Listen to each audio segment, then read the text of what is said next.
जो जवान हमारी देश की रक्षा करते हैं, जिनका हमारे देश के लिए मर मिटना तिरंगे के लिए सम्मान की बात होती है, आज उन्हीं 20 जवानों के गलवान घाटी की झड़प में शहीद होने पर लोग हमारी मौजूदा सरकार की रणनीतियों पर सवाल क्यों कर रहे हैं?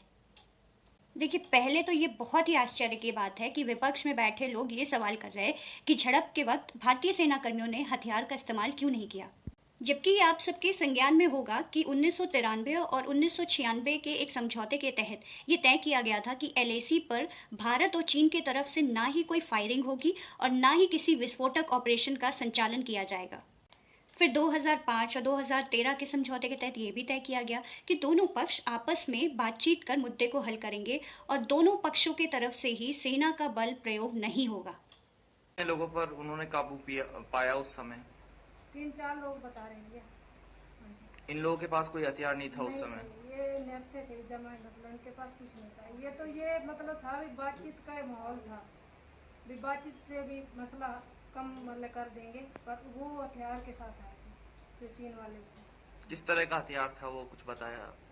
ऐसे रोड बता रहे हैं, कुछ रोड पे जैसे तार वगैरह या हॉकी वगैरह पे जैसे तार कील। ये भी सच है कि चीन ने 15 जून की रात को इन सभी नियमों का जाहिर तौर से अनुपालन नहीं किया और उन्होंने अपने पास मौजूदा हथियारों से हमारे जवानों पर वार किया, जिस झड़प में बिना गोली बारूद के हमारे 20 जवान शहीद हो गए।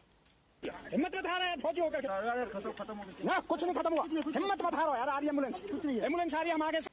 अब मुद्दे ने गर्माहट ली कहां से? 2 जून 2020 को हमारे रक्षा मंत्री यानी राजनाथ सिंह ने ये कहा, भारत का यह दावा है कि हमारी सीमा यहां तक है और उसको लेकर एक मतभेद हुआ है और अच्छी खासी संख्या में चीन के लोग भी आ गए हैं। और फिर 19 जून 2020 को मोदी जी ने इस तरीके से कहा, न वहां कोई हमारी सीमा में घुस आया है, न ही कोई घुसा हुआ है। अब विपक्ष, जनता और कुछ रिटायर्ड सेनाकर्मी प्रधानमंत्री जी के इन शब्दों के इस्तेमाल से काफी ज्यादा दुखी हैं। अब उनका कहना यह है कि सोमवार की रात को चीन ने भारत की पीठ पर वार किया और हमारे शहीदों ने निहत्थे इतनी दर्दनाक मौत को अपने सीने पर लिया, और आप सांत्वना प्रकट कर ये कह रहे कि कोई भी विपक्षी हमारे भारतीय क्षेत्र में घुसपैठ नहीं किया है। अब यहाँ सवाल ये उठता है कि क्या वाकई में सरकार गलवान घाटी की मौजूदा परिस्थितियों पर पर्दा डाल रही, या विपक्ष और आलोचना करने वालों के इल्जाम सही हैं कि मोदी सरकार ने चीन के आगे गलवान घाटी की जमीन को सरेंडर कर दिया है?